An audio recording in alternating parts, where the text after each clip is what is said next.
I set the tent where the surface showed the least complaint, a patch of wind-hardened crust between the flagged line to the fuel cage and the berm that kept our snow from migrating campward. The horizon ran wide and even, a band of brightness that pressed at the eyes. We had been down to skeleton staffing for the winter hold, just enough hands to keep the instruments warm and the radios honest. My bunk was canvas and poles and habit, the kind that makes a small room inside a place that has no rooms. I'm a medic by job, but in a freeze like this, every role learns more than one language. The stove spoke in soft exhalations. The radio made a patient ticking from the cold. I kept a checklist in my pocket, written in pencil because pen's slow under these lights. Stake angle tested by the tug of my shoulder. Guy line tension judged by tenor. Stitch line checked where frost likes to hide weaknesses. I pushed the ice stakes down with the heel of my boot and felt the bite tell me the layer would hold. The wind did not argue. Inside, I put the med kit where my left hand would land in the dark, stethoscope coiled in its pouch, tape and sterile packets faced out so they could be read by fingers. I primed the stove and let it warm the interior fabric till it lost its brittle edge and moved like something alive again. Heat here is not comfort, it is permission to think clearly. My days run by simple routes. Walk the flagged line to the clinic box we keep in the weather hut. Check the hot packs and the oxygen bottle in case someone comes in stung by cold or drawn, small by low pressure. Pull a note from the log and read it aloud so the day knows it has been named. Test the HF radio through the Skywave schedule. Listen for the station on the other side of the world that sometimes falls into our lap like a paper airplane. In weather like this, the snow tells its own pulse. It hisses when dry, it scrapes when crusted, it drums when hard pellets beat against film. You learn to know which sound means wake and which means sleep. The smell I expect is stove fuel and clean canvas with its faint chemical note. That day, a second smell arrived with the wind easing. It was not strong, just a suggestion of something stored in wood too long, as if a crate had been opened far away and the air had remembered it. Wood has no right here. We burn fuel and live in plastic and aluminum and fabric. I made a note in the pocketbook without giving it a name. If you name a thing too early, the mind files it and stops looking. The first knock came when the stove settled. A patient sound on the door panel, not a slap of fabric, but the small courtesy of knuckles against a surface that might answer. I paused, listening past my own breath. The wind was in a slow mood, brushing rather than striking. I said the usual call, friendly and practical, because sometimes someone makes a joke of ceremony to keep themselves human. No answer. I unzipped and looked out. The world lay as it had, white on white, small strips of flag tape leaning one way, then flicking back another. No prints on the lee side, where the crust holds a note of passage. The surface had that smooth look that rejects stories. I'm paid to test assumptions. I went around the guy lines, gloved hands on each knot, tug measured and even. The corner that would have made sense for a loose bounce was tight. I checked the stakes, feeling the cold come through the leather like a polite dog nosing a sleeve. No play in the holes. At the vestibule, I stood still and let the camp declare itself. The generator wore its steady purr somewhere beyond the berm. The anemometer ticked like a clock that never tells an hour, only a state of mind. The sky above was clean and pale, a sheet stretched smooth. If there had been a prankster, they had left no derogation in the surface. The snow refuses to keep secrets for long, but it does keep them for a breath. I stepped back in and told the log, intent, single knock, no visitor, no tracks, probable canvas pop. I made myself write probable, not certain. Then I boiled water and poured it into a bottle to live at my feet, which is the kind of medicine that never makes a report. I ate with my gloves off, which is a luxury here, and listened. The canvas adjusts as heat rises, you can hear it. You also hear what does not belong. Near the end of the meal, another knock came. Same patience, same point on the panel. I put the spoon down, stood without scraping the mat, and placed my left hand on the fabric where the sound had landed. Nothing touched from the other side. The panel felt like a chest that had just exhaled. The stethoscope is a tool for bodies, but canvas holds a pulse when wind wears it. I warmed the diaphragm under my arm and set it lightly to the panel, moved it along seams as if listening for a quiet murmur in a tired heart. The sound that came was neither wind nor my own hand. It carried irregular rests, as if whoever knocked did not need to keep time. Not animal, not the rhythmic rattle of pellets. Between beats, a faint pressure lived, like how air changes when someone stands near in a dark hallway. I told myself I was hearing boundary layer tricks and the stove talking to its own flame. I also told the log. Second knock, stethoscope check, irregular rests, investigate at next lull. When the weather chose a softer voice, I took the HF set and put a call through the schedule because the act of naming your place to the air makes a person less alone. The speaker answered with a far station that did not resolve, not even a syllable, just a lift and a fall that could be a man or a daydream. I gave my call sign and said, "Medic on watch, routine report, field condition stable, minor canvas behavior noted." The air returned a sigh that matched my own and then let the static stand. Before sleep, I walked the line to the clinic box. The surface gave under the boot the way dry snow sometimes does, a crisp top that yields to a softer layer. The flags leaned like listeners. I opened the hut, checked the heater and the supplies, and found the thermometer case fogged in its own breath. The only new thing was a draft that came from the closed seam at the floor, a cool hand along the ankle. I bent down and felt it. The draft stopped as if it had been caught at a game. When I stood, the silence grew larger than the hut. I closed the door and logged, clinic secure, seam behavior noted, likely pressure shift. Back at the tent, I set the stove for a low burn and slid into the bag with the bottle at my feet. Sleep out here is a truce, not a surrender. The wind picked up enough to remind me that our structures are agreements with air. My last thought was that the knocks could be the kind of stress release that comes when canvas and line negotiate. I woke later to the shape of a dream that had already taken its colors away. In the dark, the panel by my knees flexed once with intention, then rested. I spoke without raising my voice, because there are rules for calling into the night. If you belong to us, use a word. The tent gave me nothing but its breath. I waited until the stove sounded like a small animal sleeping. Then the knock came again, same location, patient as a nurse at a door. I reached for the panel and felt a cold that had a weight to it, as if the air beyond had been dared not to move. I kept my hand there until my skin told the truth about its limits. I didn't open. A medic knows when to stage and when to rush. This felt like staging. I told the recorder under my breath, "Expedition medic, subject tent anomaly, repeated knocks, no tracks observed, no thermal breach. Plan, daylight exterior check, line change on suspect side, stethoscope survey, radio contact attempt." When I finally slept, it was because procedure makes a good lullaby. I dreamed of wood that should not be on this shelf, of a door in a house that no longer stands, and of someone waiting with the patience of weather. Morning would be plan and test. Night had given its first note. It was on me to answer correctly, not quickly. At first light, I brewed water to a quiet boil and told myself to work the plan as written.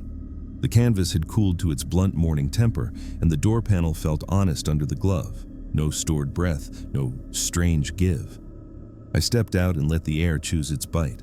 The flags along the line leaned one way in a neat choir. The surface under my boots had set hard, the top crust shining in a way that leaves no print to brag with. I walked the perimeter in measured steps, counting without numbers the distance between each ice stake by the rhythm of my boots and a song I keep for that purpose. Each stake sat as I had left it. Each guy line sang the correct note when plucked. On the suspect side, the snow made a shallow cup where the wind had licked through in the night, the kind of hollow a tent makes from its own heat. In clean conditions, a small creature might have written its passage, but there was nothing here that took credit. Still, I pulled that corner free and shifted the line to a different angle, a minor surgery to change the way the load would travel through the skin. Back inside, I let the stove warm the fingers of the fabric until they remembered how to drape. The stethoscope lived in my pocket, and I took time to warm the diaphragm against my neck. Listening to a tent is not a standard skill, but medicine is a language that translates across materials if you let it. I laid the disc against the panel that had taken the taps in the night and moved in small arcs, listening for the slow river of air that runs down a seam and for the small noises a stitch makes when it thinks about failing. Instead, I caught a faint stop and start that was not wind, not steady, not machine. Between pauses, a whisper of pressure that felt like a held breath too shy to be claimed.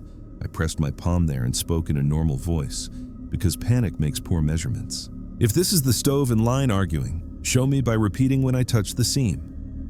The canvas gave a single reply, polite as before, a touch against my hand that felt like the throat of a sleeping animal adjusting to a dream.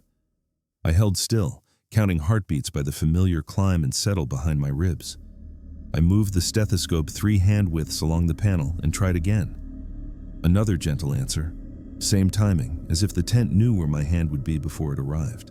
I made myself test for the obvious. I checked for tiny frost dots that mark an exhale from the outside world, held the mirror of my compass case to the fabric to see if the panel clouded in a way that would betray a leak. Nothing bloomed, nothing moved, only the faint press and release. Procedures steady a mind more than warmth does. I set the HF radio up on the crate and ran through the call, words even, tone light, the way we speak when we want the net to hear that things are ordinary. Medic on camp monitoring, canvas behavior under observation, requesting baseline chatter. The speaker answered with the kind of static you can break into letters if you want to be fooled. I reduced gain and tried again. A voice pushed through. Not a word, not a line, just the shape of someone leaning toward the mic and letting their breath be the message. I logged what honesty allowed and left the radio on at a whisper, so it could keep me company without owning the room. Through the day, the camp wore its chores. I walked the flagged line to the weather hut, checked the heater's steady click, felt the oxygen bottle with the back of my hand because cold metal lies less to that part of the skin. I tested the seal on the clinic box and found grit in the hinge, a thing out of place because our grit is all of one kind and it lives on top, not in joints. I wiped it clean and wrote the note small so the book would not feel crowded. On the way back, the wind shifted a fraction, enough to change how the horizon sits on the eye. The flags near the midline leaned as before, but the pair by the final marker leaned a hair otherwise, 2 listeners who had missed the conductor. I paced between them, and the distance felt longer in one direction than the return, the kind of loop that makes a person check their own steps for betrayal. When I ducked into the tent, the air inside held that same suggestion of stored wood. Not strong, not new, just a memory that didn't match our inventory. I concentrated on the stove and gave it small adjustments to test how draft tugged the skin. The door panel offered its answer again. 1 knock, patient, placed. I waited without touching anything. Another, space between them like the space between my breath and the next thought. I set the stethoscope and tapped with the back of a fingernail, light and regular, a nurse's knock. After 3, the panel replied with 2, not perfectly even. Not a mimic, only its own idea of return. You can chase patterns until the day runs out. I made myself stop inventing and start measuring. I spoke into the recorder in clipped phrases, not for drama, but for clean review. Subject tent, responsive pressure points on windward panel, no visible breach, odor anomaly persistent, flags near midline misaligned, possible spatial drift effect. Then I added the sentence I did not like writing. Medic notes increased attention cost, sleep debt likely if unresolved, work the plan. The plan meant external tests. I waited for the wind to flatten its voice and stepped out with a spare line coiled at my hip and the ice scoop in the other hand. I planted 2 new stakes off to the side to make a second anchor point, then moved the suspect corner to that new angle. The canvas took the change with a small sigh, then settled. I circled the tent twice, eyes on the surface for markers of any kind, pellet scatters, feather drifts, any disruption in the crust. Only the faint shadow of my own passage and the soft plume where the stove vent warms the skin. At the vestibule, I stood and let the air speak. A small echo arrived from what felt like an arm's length away, the sort of close sound snow makes when footsteps fall. I looked down. No marks. I pressed the scoop gently to the surface and shaved a thin sheet. Under the crust, the snow had a slumped look, as if something had rested there in a way that did not invite weight. Back inside, I cooled the stove for a stretch, curious if the knocks needed heat to travel. The panel kept its own counsel through the cooling, then answered once more when the interior air tipped back toward brittle. I placed the stethoscope and heard the softest scrape, like glove on canvas, but not from my side. I said aloud, "If you are air, you have all of this place and do not need the door. If you are a body, show me by leaving a trace outside." The tent gave a pause that felt like listening. No reply came while I held the instrument there. When I set it down, a single touch arrived, late enough to be called a decision. By evening, a thin veil had pulled across the sky, the kind of weather that comforts instruments and unsettles people. I ate with the recorder on the crate and logged a note between bites because eating and writing can share a rhythm. The med kit sat where I had placed it, the familiar bulks and edges under my hand if I reached without looking.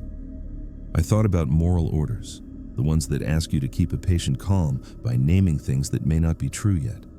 In this case, the patient could be me or the camp or whatever stood beyond the door, and I did not want to lie to any of them. I told the log, intend staged opening at low wind with safety line on waist, monitor panel before and after, no solo heroics. Then I noted what the book cannot judge, but I must. I feel watched in a way that does not accuse. Night came quiet, a softness rather than a push. I doused the stove to a low hum and lay with the warmed bottle at my feet, listening past the first adjustments of the canvas as it remembered the outside air. The knock arrived after a long calm, not at the door this time, but at the small panel over my head where the slope meets the apex. It was lighter there, almost a touch rather than a call. I put my palm up and felt a cool spot with a boundary like a coin under fabric. Not cold, not hot, just present. I held there until my arm shook from being asked to be a beam. I whispered into the dark, "If you are only air, you will not care that I am here. If you are not only air, why choose a medic's tent?" The spot moved a finger's width and stayed. I left my hand there because removing it felt like an answer. Somewhere beyond the berm, the generator took a breath that was not part of its usual steady life.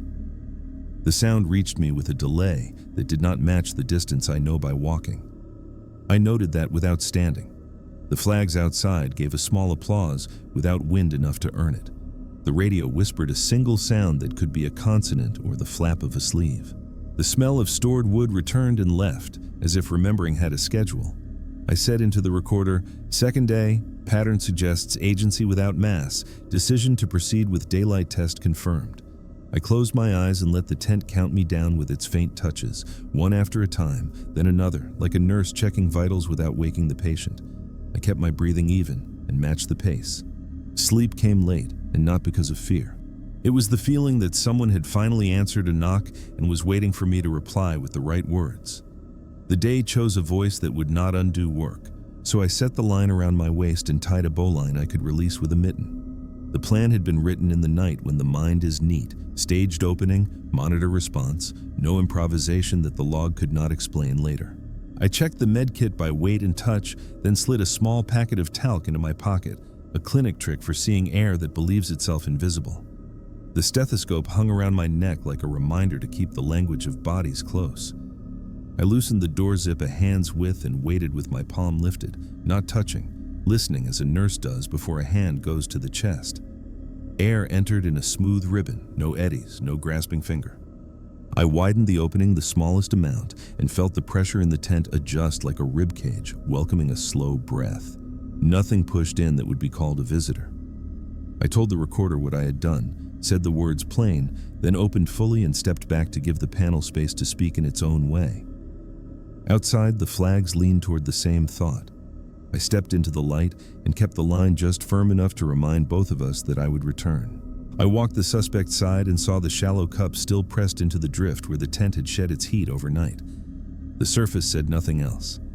I dusted a small arc of talc across the windward panel and watched for patterns. The powder climbed and fell in a patient curve, as if tracing the path of a hand that had been there earlier. When the air paused, the powder settled into two faint crescents that mirrored my own habit of knocking, one, then another. I photographed nothing. The memory had to live in me in the pocketbook because paper and cold do not always get on. Listening to wind is not romance here, it is triage. I set the stethoscope on the panel, moved from seam to seam, and counted the rise and fall the way I would in a bunk with a quiet patient who might be planning to surprise me. The rhythm did not belong to the gusts that the flags announced or to the stove's draw. Between the longer breaths sat small holds, like someone thinking before speaking. I asked the panel for a repeat by tapping once, then waiting, giving it the dignity of time. A reply came not as a copy but as a recognition, a touch on fabric that landed where my ear had been a breath before. I marked the spot with a pencil dot, then another when the next answer found me 2 hand widths away, as if following a route marked in a different map. I worked the HF radio into the test because a medic does not trust a single measure. The call went out, a simple camp status with an invitation for ordinary chatter. The speaker gave me a rise of static shaped like inhalation, then a thin tone that reached into the tent and stood there. I reduced gain, shifted frequency in plain steps, stayed within our good manners, and the tone followed, not by riding each setting but by arriving after I had settled on the next, as if the set had learned my hand. I logged the behavior with language that would not embarrass me in daylight. Chores do not pause for puzzles. I walked to the weather hut and checked the heater by ear. Its steady click sounded a beat late compared to how my nerves had learned it, as if the room itself had taken a longer path to bring me the sound. I counted breaths on the way back and arrived with one less than the legs should need for that stretch. Not a trick of pace, a trick of place. The loop from tent to mid-flag and back held different length going and coming. A common joke the ice plays when the mind is busy. Still, jokes deserve to be written down so they can be seen for what they are. Inside, I cleared a small floor and laid out a simple grid with cloth tape from the kit, squares large enough that a shift in pressure might move a corner or lift an edge. I settled the stove to a low, honest burn and stood in the center, slow breaths to keep from being the largest disturbance in the room. The canvas seemed to prefer my stillness. The panel offered a light touch at the spot I had marked, then walked the touch along the slope above me, lingering at each square that the tape defined. When it reached the apex, the radio exhaled a long, almost word, and the stove made a single, soft gulp as if swallowing a thought. I spoke to the tent the way I would to someone frightened but ready to reason. If you are wind, this grid is only geometry. If you are not wind, you will choose the same path twice. The second pass arrived with no impatience, a patient tour along the same points, a pause at each, then a return. I watched one corner of tape lift and settle. I marked the time without using numbers, only by the paragraph length of a note in the log. I had the small ache in the neck that means the body is listening harder than it admits. I moved to the door, cracked it just enough to adjust pressure, and the sequence broke like a heartbeat interrupted by cough. When I sealed the zip, the touches resumed at the mark where they had left off. I'm not fond of the word intelligence for things that have not asked to wear it, but the test forced me to write, pattern suggests attention. The wood smell visited in a thin draft, not sour, not sweet, just the memory of a crate from a ship that never came here. It pooled low by the tape grid, and then rose with no heat to lift it. I followed it with my nose and felt foolish, and then less so when the stethoscope brought me a sound like finger on varnish from the lower seam. I told the recorder, odor anomaly intersects with pressure points. Stethoscope confirms gentle scrape inconsistent with pelting or line chatter. No exterior source identified. The phrasing kept my hands from shaking. A medic answers with care because care is what we have. I set a thermal screen behind the stove to alter the draft and watched how the panel's answers changed. They did not. I shifted the suspect guy line again in a small way. The pattern held. I climbed out and circled the tent, eyes on surface, heart doing the reasonable thing and pretending nothing was strange. On the lee side, near the half-buried shovel, the snow had settled in a shape that wanted to be a heel, pressed and lifted. It failed to be that, lacked the authority of weight, but it asked to be considered. I lowered the scoop and tested the firmness. The crust yielded to a soft layer that slumped, then reformed as if something under it had decided to be gone before being named. I pressed my palm there and felt a cool that did not belong to the day's weather. I held until the cold gave its lesson and withdrew. Back at the door, I lifted the radio and asked the net in the same even voice for any station with routine to share. A voice came through wearing distance like a scarf. I heard the breath first, then the vowels, as if language had to climb stairs. I gave my call, received a reply that sounded like agreement without offering a word to prove it, and then a silence that felt like someone waiting in good manners for me to finish. I logged the exchange as courtesy without content, then added the sentence I had been avoiding. I'm not alone in here in any way that gear can measure. Fatigue arrived honest and announced itself without drama. I could feel the cost in tiny mistakes, a knot tied twice, a spoon set where it would topple, a sentence in the log that began in one tone and ended in another. I heated water and poured it into the bottle for the feet, folded the stethoscope into its pouch with more care than I give my own hands when they ache. The plan for the next hours was conservative. Observe, do not invite, rest when the tent allows, be ready to treat panic as an injury if it arrives in me. Before dousing the stove to a slow hum, I touched the marked panel and said the closest thing to a rule I could offer. I will open again when light is thin and wind keeps its teeth in its mouth. If you are a body, leave me a trace I can call evidence. If you are not, keep to courtesy and we will share the room. When I lay down, I didn't chase sleep. I let it come the way a careful patient lets sedation take hold, with consent given aloud. The tent answered with a knock from the apex that matched the grid's first square as if it had read the map, then traced a pathway that curved toward the door where the waistline waited on its hook. I pictured the route outside from stake to stake and found myself thinking like a medic on a ward, making rounds, checking vitals that belonged to wind and fabric in a presence that had not yet accepted its chart.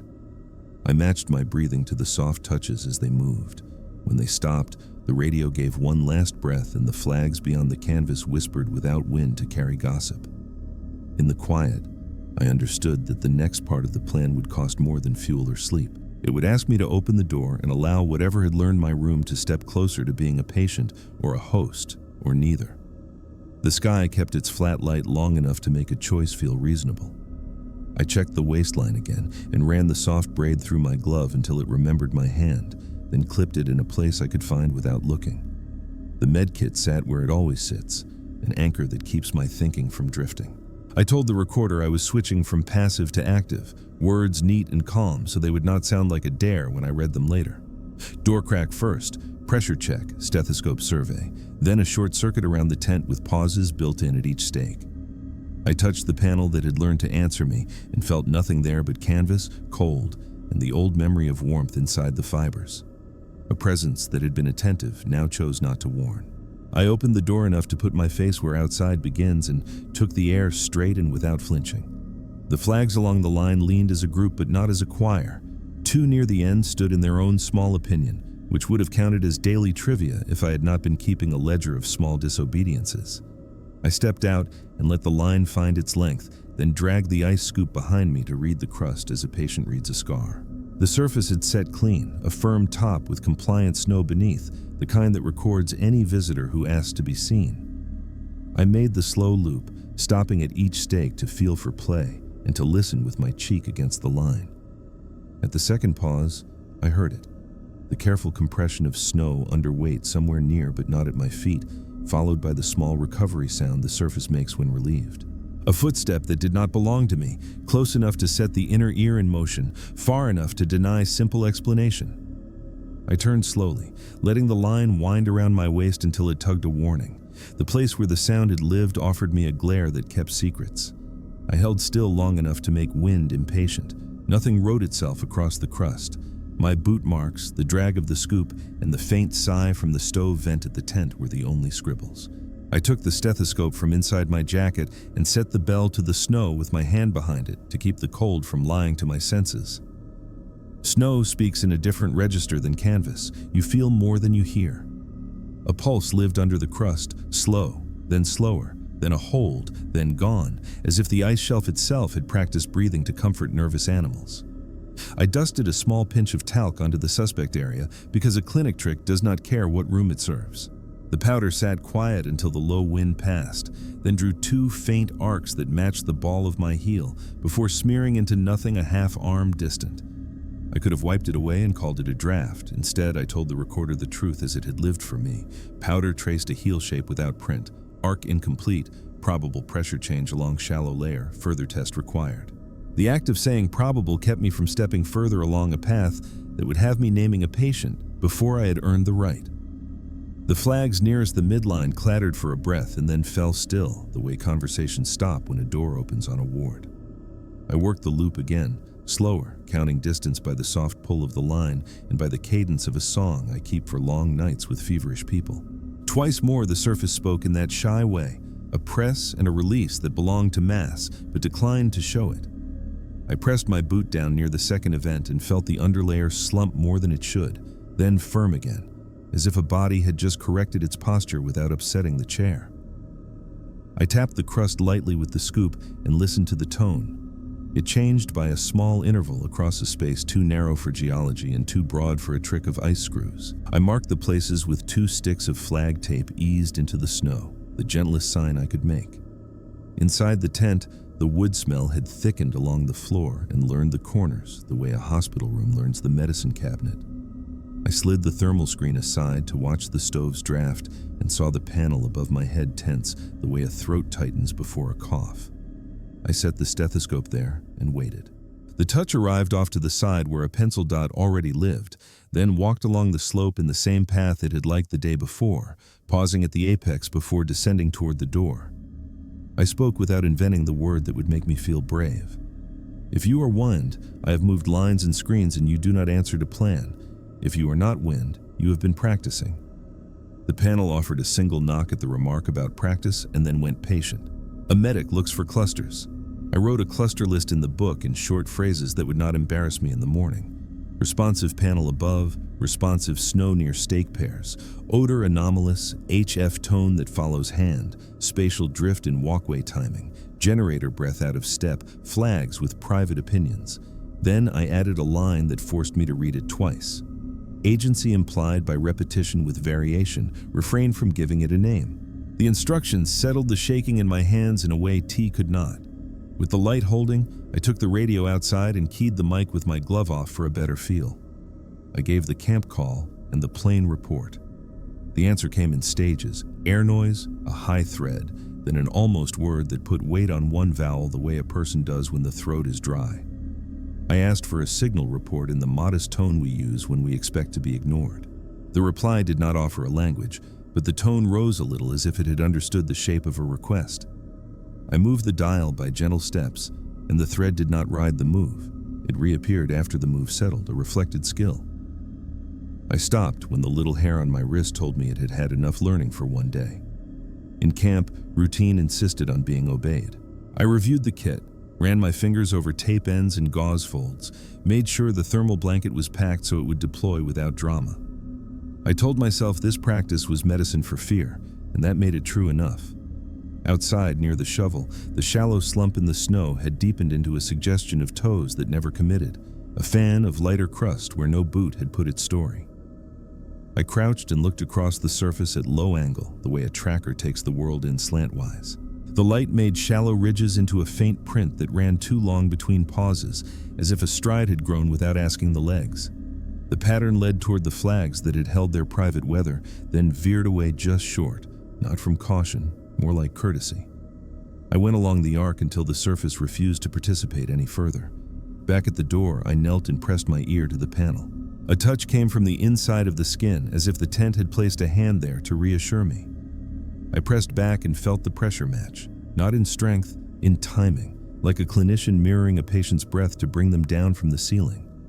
I whispered the kind of promise that has no legal standing but keeps a person steady. I will not open for you in the way that invites regret. I will open when I can protect us both. The panel held quiet for a long beat, then offered 2 small taps, the pattern of ascent I had heard before. Evening lowered itself over the camp with less edge than before, and the generator found its steady life again, though one out-of-place exhale reached me with a delay too deep for the distance. I ate a simple meal and let the spoon sit quiet between mouthfuls to keep the room honest. The radio took a shallow breath that suggested speech and did not commit. The wood smell thinned and came back, tracking the path the panel liked. I doused the stove to a hum and lay down with the bottle at my feet and the stethoscope under the pillow like a charm. The knocks that came in the dark did not arrive at the door or the apex. They moved along the floor seam on the side that faces the first flag. Soft, spaced, not quite equal, as if someone was testing the idea of footsteps inside a room that was not built for that. I placed my palm there and felt a cool migrate under the skin like a shadow learning a route. When I lifted my hand, the cool remained for a breath, and then followed the seam toward the corner where the waistline waited. I spoke into the recorder what I could say without painting myself into a corner. Footsteps without prints remain true to their name. Presence demonstrates preference for routes and courtesy for boundaries. Plan until dawn is to stay put, measure, and avoid courage masquerading as care. Sleep arrived like a small boat in a wide tide, late, and only because I stopped rowing. I dreamed of a corridor with canvas walls and flag tape fluttering as if breath ran along it, and of a patient who would not lie down but who also would not leave. When I woke to the first thin light, the tape grid inside the tent had lifted at the corners in a path that matched the route I had felt in my palm. Outside, the surface looked as if it had been ironed. The cost of the next test sat with me then, heavier than a kit, simpler than fear. I would have to invite the footsteps to walk where eyes could answer, and I would have to do it without giving them a reason to become something else. The choice sat with me until the light thinned to that honest state between glare and dusk. I set the room the way a ward is set before rounds. Clear routes, tools at hand, notes readable without waking the patient. I cut gauze into broad strips and laid them just outside the door in a short path where the crust shows small disturbances, fixing each strip with a whisper of snow at the corners so a breath would move it, but a gust would not make drama. I dusted the final strip with talc, a light skin that would register a finger's wish without shouting. Inside, I peeled cloth tape and ran it along the floor to the threshold, a continuation of the grid I had drawn on earlier days, a map from inside to out that could keep a frightened mind honest about what it had seen. The line around my waist sat coiled and ready, the knot I trust lying where gloved fingers could read it by shape alone. I warmed the stethoscope, hung it around my neck, and spoke into the recorder in the tone I use with a restless patient. Medic switching to invitation mode, door crack, verbal cue, no reach beyond threshold, observe for trace at gauze. I tapped the panel with the back of my fingernail in the cadence the tent prefers, then set the stove to a low, steady breath so the skin would not be surprised by a sudden change. The wood smell that has no reason to be here gathered low and thin, as if hoping to be chosen. Outside, the flags kept their group opinion except for the pair that always stand by their own weather. The generator found its rhythm and held, though I heard one inhale arrive a heartbeat late, the way a man finds the right tempo after missing a stair. I opened the door to a hand's width and stood back with my palm lifted, not touching, a gesture learned from midnight hallways. The air entered without mischief. I said the closest thing to a welcome I could use without lying to myself. If you are only wind, do what wind does and pass. If you are something that has been learning this room, come to the edge and show me a courtesy trace. The panel at my shoulder received a small touch, not the patient knock of earlier nights, more a steadying hand on a rail. I widened the opening a little and waited. The flags by the midline clicked once in a way that felt less like weather and more like a teacher clearing a throat. On the snow just beyond the threshold, the first gauze strip trembled in one corner as if a breath had found it and was deciding whether to commit. The strip held, then lifted and set back, lifted again and settled with a new kink that did not match Wynn's usual handwriting. The second strip did not move, but the talc on the final piece outside drew a crescent line shallow and sure, like a heel that had promised not to press.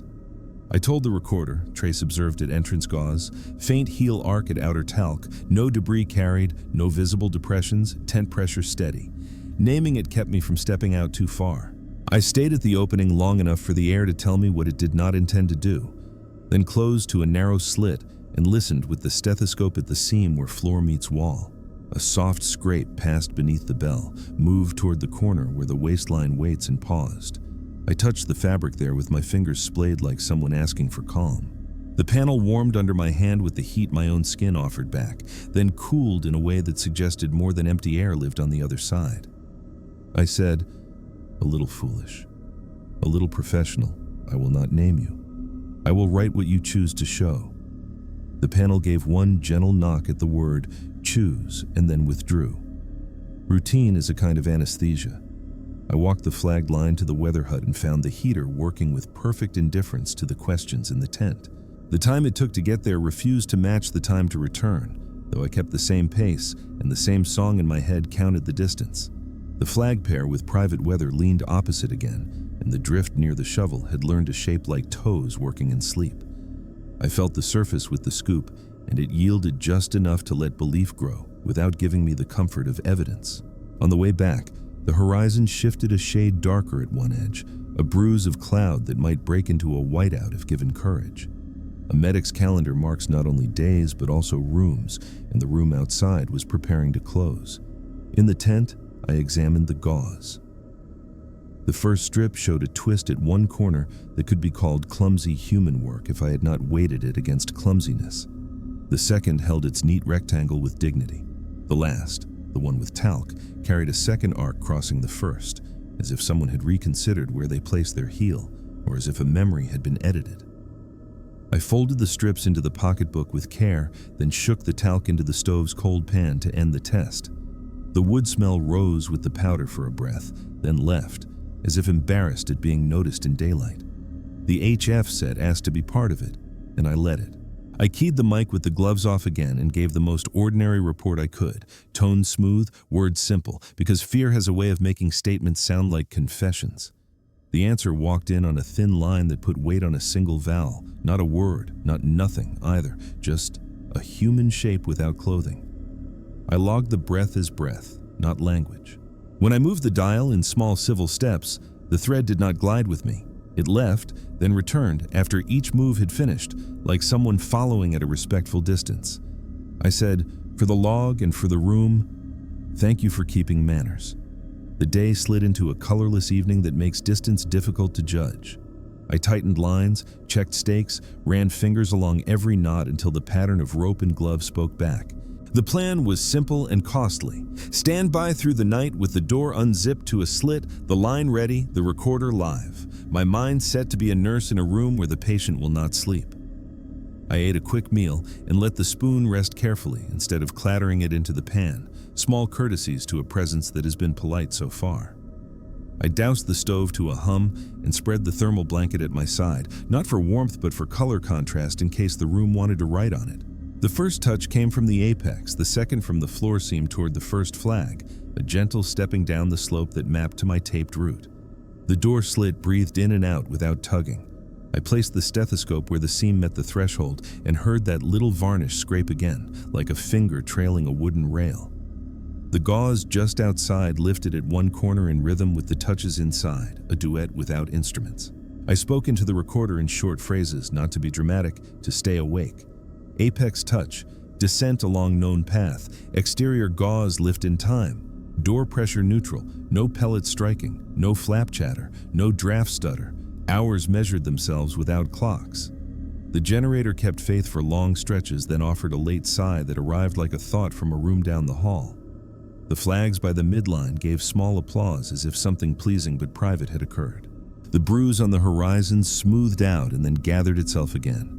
If a whiteout wanted to practice, it had chosen the right tutor. I let my breathing run slow and matched the panel's gentle rhythm. Once, the touches ceased at the door and stayed there, still as someone who didn't want to enter without being told. I whispered a boundary I could live with. This room is mine to keep safe. Yours is the hall. We can share the threshold, share the but The panel at the door offered 2 polite taps and kept to its side. Fatigue came with a straightforward ache, not the panic of collapse. I sipped water laced with sugar from the medkit and put the stethoscope to the floor where my feet lay in the bag. A coolness moved there like a shadow receiving lessons, as if it had noticed the bottle's heat and decided to study it. The radio exhaled the shape of a consonant and stopped. I thought of orders that live far from here and of what they ask, and I felt the weight of writing a line the book might not forgive. Still, I wrote it. If the whiteout closes and the presence keeps its manners, I will hold the door slit and stand watch. If manners change, I will close and treat the tent as a body in shock, warm core, minimize stimulus, keep language calm. Near what a clock would call deep night, the gauze outside lay flat and untroubled. The touches inside had softened to a presence that preferred the apex, the way a nurse prefers the doorway during rounds, close enough to catch a change, far enough to let sleep happen if it wants to. I lay with the stethoscope at my ear and let the fabric count me into a lighter place where sleep passes by and nods without staying. When I woke from that shoal to the feel of cold on my palm, the door slit breathed in, then paused, then let itself out. A last patient knock from the apex and the wood smell receded like a tide that had learned new etiquette. Morning would ask for a choice again, and the cost would be greater. The horizon bruise had matured while I stood my watch, and the flags now leaned as if bracing. The traces I had saved would be all I could hold in a storm. The room and I had kept our manners through a night that could have been harder. I lay still and told the recorder in the soft voice reserved for people who have earned it. Standby complete, courtesy maintained. Next act will not be theater. When the white comes, we will see which rules still hold. The white came in stages, the way a patient decides to faint and then changes their mind before committing. I woke to a brightness through canvas that had no direction, a milk in the air that makes rooms feel like ideas rather than places. The flags near the midline stopped having opinions because wind had been replaced by pressure, a push from all sides that makes fabric think about its seam life.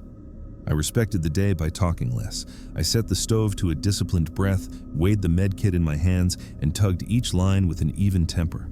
The plan was to treat the tent like a body with a stress test: controlled strain, measured response, no heroics.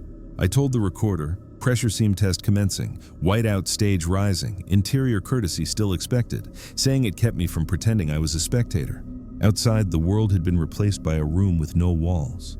I clipped the line around my waist and leaned into the bright, stopping at each stake to judge with glove in cheek how force traveled from air to fabric to ground.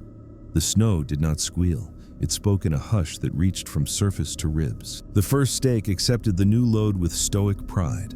The second answered with a small vibration in the guy line, like a heart deciding whether to flutter. I adjusted a fraction and listened. The sound settled into a firm, low note that would not tire. At the suspect corner, where the shallow cups in the drift had learned to imply passage, the line sang wrong. Not sharp, not flat, just wrong, the way a murmur can be musical until it is not. I shifted angle and the note refused to correct. I tied in a second anchor with a short bridle to spread the strain, and the sound accepted compromise the way humans do when there is no perfect comfort. Back inside, the tent had already adapted. The panel that likes to answer me grew firm under the palm, not tense, exactly, but ready, like a throat before speech. I warmed the stethoscope and went seam by seam, listening for the language of fabric under load. Each stitch tells you if it feels seen. The roof slope murmured in long phrases that matched gusts I could not see. The floor seam by the threshold spoke in short sentences as if it had chosen to measure time for me. Along the suspect panel, the bell picked up a pattern that was not wind. Periods of held quiet, then small touches at the old pencil dots, a path traced without moving air. I narrated into the recorder without drama. Apex holds, threshold counts, suspect panel presents deliberate taps under pressure, no flap chatter, odor anomaly thin present.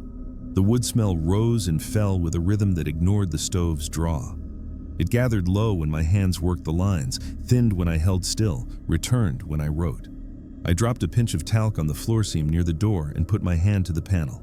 The powder drew a feathery path toward the threshold and made a soft swirl at the point where I had promised to share the edge, but not the room. A nurse learns to see small changes as messages. The tent was learning that letter by letter. I told it the plan in a voice used for patients with adrenaline still in their blood. I'm going to load the seams. If you are only air, you will push where air must. If you are not only air, you will keep your courtesy and tell me who you are by how you choose your path. I tightened the suspect corner a breath, and the room answered like a chest that has been asked for a deeper inhale. The apex took the strain and returned it as a long touch. A hand pressed lightly to the crown of the head. The floor seam near the first flag ticked in a neat sequence, then paused, then corrected, as if counting without wanting to show off. I felt for drafts with the back of the hand and found none. I opened the door a narrow slit to test pressure, and the touches held their path, unbothered by a change that would have sent a purely mechanical pattern into confusion. The HF radio chose this moment to ask for attention, a thin tone arriving not as wave but as visitor. I set the gain low and asked the net for any station maintaining a routine. The reply came as breath weighted toward a vowel again, then a shape not unlike a word and still not one. The tone held through gusts that bent the flagpoles into invisible bows and came back to level without sliding into panic. That steadiness felt learned. I wrote the sentence I had been ducking since the first night, and it cost less than I feared. Patient intent share a conversation not limited to weather. The book does not know how to feel about that phrasing, but it kept me honest. I moved to the stove and shifted the screen to alter the small cyclones heat makes inside. The panel offered a single knock in the rhythm it prefers, a reassurance that the world had not become a stranger. I touched a gauze strip to the threshold and felt it lift at one corner without wind, then lie back down as if patted. Outside was no longer a place to walk. The world leaned in so close that even the line around my waist became a thought rather than a rope. I kept the door mostly sealed and let the white sweep the camp clean of anything that liked edges. The generator kept a faithful tone through most of it, then offered a late exhale that arrived as if down a long corridor again. I noted spatial drift in the log, with the calm of someone waking a patient at the expected time. The flags, unseen, clicked their little cups in a kind of metronome that we do not deserve. I treated these sounds as vitals and called them out under my breath. Respiration calm, pulse irregular but not dangerous, perfusion steady, patient-aware and courteous. The seam test asked for a moment of escalation. I unsealed the door a fraction and leaned my weight into the threshold to present a change to the room. The touches at the apex stayed, then stepped down the slope, then paused at the door as they have done when respecting the boundary. On the floor, the talc on the seam drew a thin line toward the opening and stopped just short, and the gauze outside lifted and turned as if a heel might be deciding whether to try the next stair. I said aloud, because it mattered to me that the room hear it, "If you want to be seen, this is the safest way I can offer, and if you do not wish to be seen, I will leave you your dignity." The panel gave a tap that lived more in the palm than in the ear, and the powder settled into a curve that would read as a partial print to anyone who had ever read one on a clinic floor when the night shift got quiet. I closed to a tight slit and waited with my hand on the fabric, stethoscope bell under my thumb as if the tent had a vein there. The pressure of the storm pressed us into a shared shape, a cocoon rather than a room. The stove breathed well. The med kit sat within reach, more talisman now than necessity, though I checked it anyway, because objects relax when handled. The radio breathed in time with me for a stretch, then chose its own pace. I matched neither and listened to both. When the tent made a quiet sound like a person swallowing, the HF thread rose a tone and then let itself down to the floor where it put its head on folded arms. I'm not ashamed to say I felt companioned. Fatigue came with the plain ache of joints used in tight spaces. I stretched as much as the room allowed, then settled again, this time with the stethoscope on the floor where the seam meets the wall. The cold there had learned to move like intention rather than draft. It pooled at the threshold, rose a little, then lay flat, then rose again, the kind of movement a careful walker makes when they do not trust their ankles yet. I told the recorder without flourish, presence maintaining manners under load. Will hold threshold open to the width of a hand when wind slackens, will not invite entry, will observe for trace. Then I wrapped my hands in the thermal blanket and watched the powder line for the kind of change that makes a person put on boots in a hurry. The line did not change. That in itself was a note. Toward what a clock would call afternoon, the white brightened into a tone that suggests the world might return. The pressure eased in discrete notches, the way a tight bandage loosens when swelling subsides. The panel relaxed under my palm without erasing its learned route. I leaned close and let my voice be the kind that says we are almost through. You have kept your side. I will keep mine. The tent answered with a soft knock near the apex and a second at the floor seam, the 2 points that have become our handshake.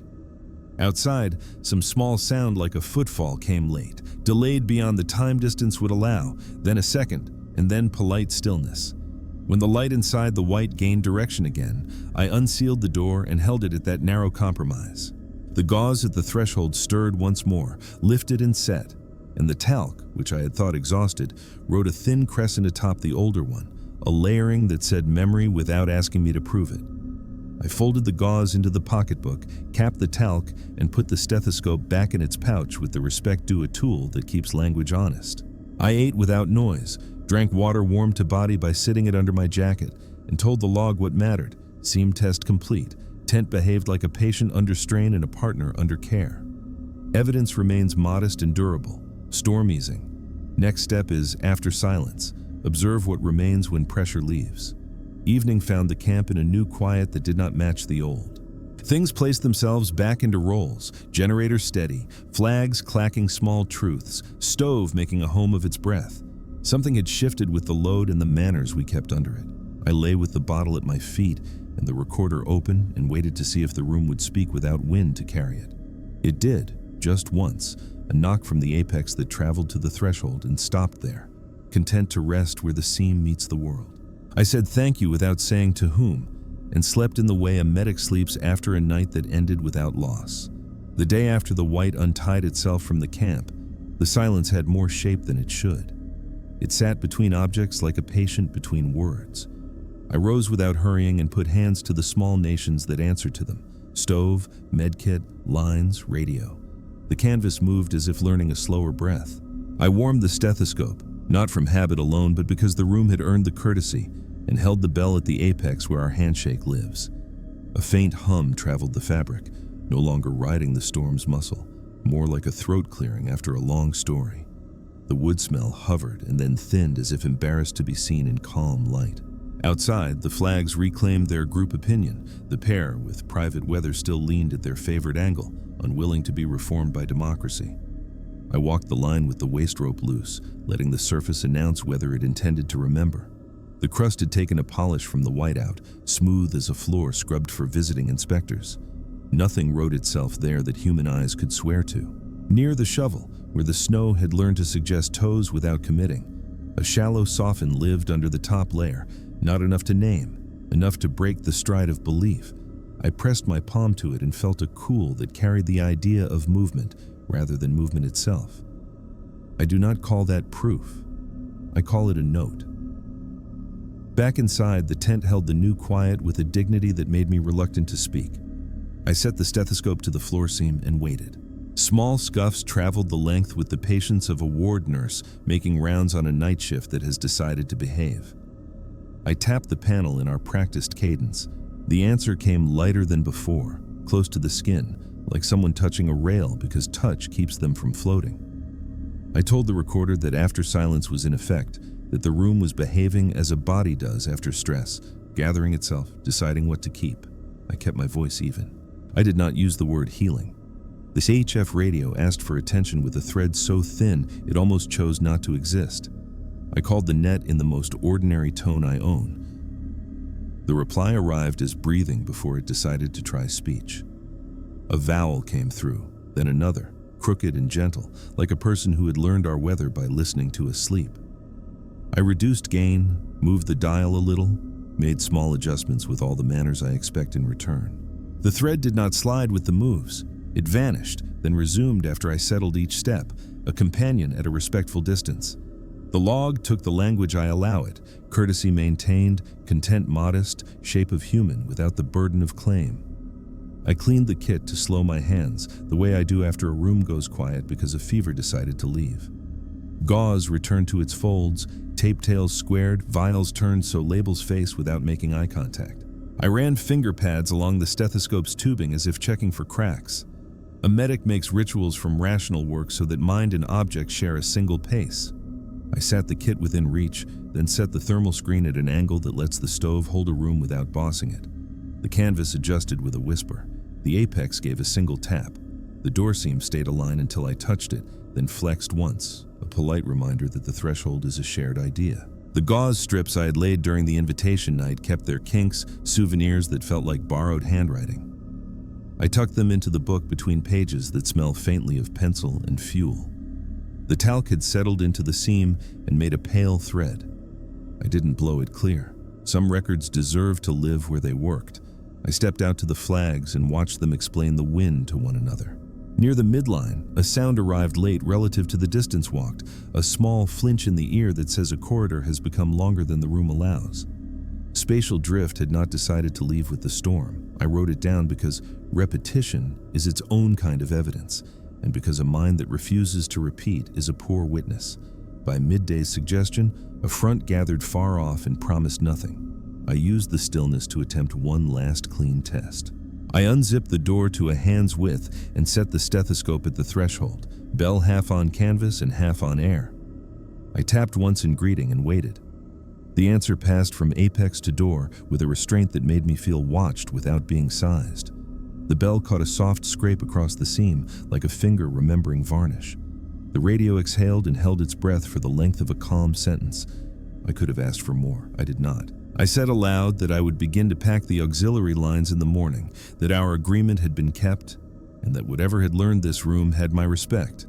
The panel gave 2 small taps that did not match our earlier replies, as if switching hands to avoid routine.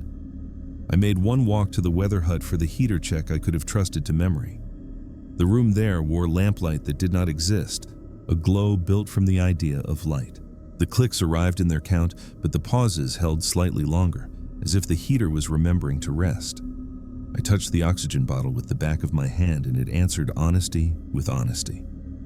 On the return, the flags that preferred their own weather had aligned with their neighbors for the first time since I started paying attention to them. That should have settled me. It did not. The mind misses disagreement once it has learned from it. I stood at the threshold and let the tent smell like canvas and clean metal without the hint of wood, and I felt the cost of that absence. It had been company, if not invitation. Inside, I laid the stethoscope on the crate and sat with the recorder ready. I spoke the report I would be willing to defend to anyone who asks, and the one I could live with in the night. Expedition Medic notes a pattern of responsive touch localized to apex and door seam, sustained across changing weather and load. Odor anomaly present without source, waning after storm, HF behavior consistent with attention, content nonverbal, shaped like breath. Spatial drift persistent in walkway timing and audio delays, courtesy held by presence and by me. I did not say the word haunting, I did not say the word friend. The stove asked to be fed and I obliged. When heat met fabric, the panel near my shoulder lifted a little as if to make room. I set my palm to it and felt that small, firm presence I had come to understand. Not mass, not nothing. It tracked my hand the way a careful person does when a hallway is narrow and you both want to pass without apology. I moved my hand away, and the presence stayed, then withdrew, leaving a cool that was the size of a coin, then the size of the mind that had decided to measure it. I lay back and closed my eyes without closing the room, the way a nurse dozes between calls. A touch arrived at the apex, then stepped down to the threshold, then stopped. The wood smell did not return. I let that be the shape of an answer. Toward evening, a soft weather brushed the sky and claimed it. The flags offered their simple language and were believed. The generator kept its vow and gave no late sighs. The radio held to static that did not pretend to be speech, and I thanked it for the honesty.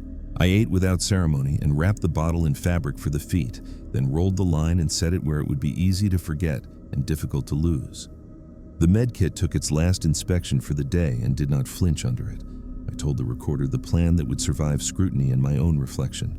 Break nothing that is holding. Report without naming. Sleep if allowed. If the room leaves, let it leave without calling it back. If it stays, keep the threshold and the manners. Dark found me before I found it. The tent wore it well. Somewhere near the apex, a touch so light it might have been memory tapped once, then moved a little as if correcting for a step it had made many times before and was now making for the last time, or for the first time in a different direction. I placed the stethoscope over my heart because a medic sometimes needs to remember that sound most of all, then slid the bell to the canvas again and heard a gentle, organized quiet. I whispered to the room as if writing in the log with my throat, "Thank you for the courtesy. Thank you for the restraint. I will carry the record because that is what I do." I slept, not deeply, not badly, but in the way of winter workers who know they must rise intact. In the night, there was either no knock or the kind of knock that chooses to be a dream. Morning brought a sky with opinions and a surface that consented to prints. When I stepped out, my boots wrote clearly, and nothing else did. The gauze in the book kept its kinks. The talc on the seam held its faint crescent. The tape along the floor had lifted at the corners in a path I recognized and could not swear to. I pulled the lines, folded the fabric that had been a room and then a patient and then a partner, and felt an absence travel my hands the way cold does when it finally finds what it has been looking for. I left the site with the care you give a bed that is ready for another set of sheets. At the last flag, I turned and saw only crust and windwork and the neat wound of my own passage closing. The radio in my pocket breathed once into the wool, a small vowel without ambition, and then settled. I told the recorder the full truth permitted to me. We wintered and kept our manners. When the pressure asked, we answered. When the silence offered itself, we learned from it. I did not write the last line I thought. I let the canvas keep it.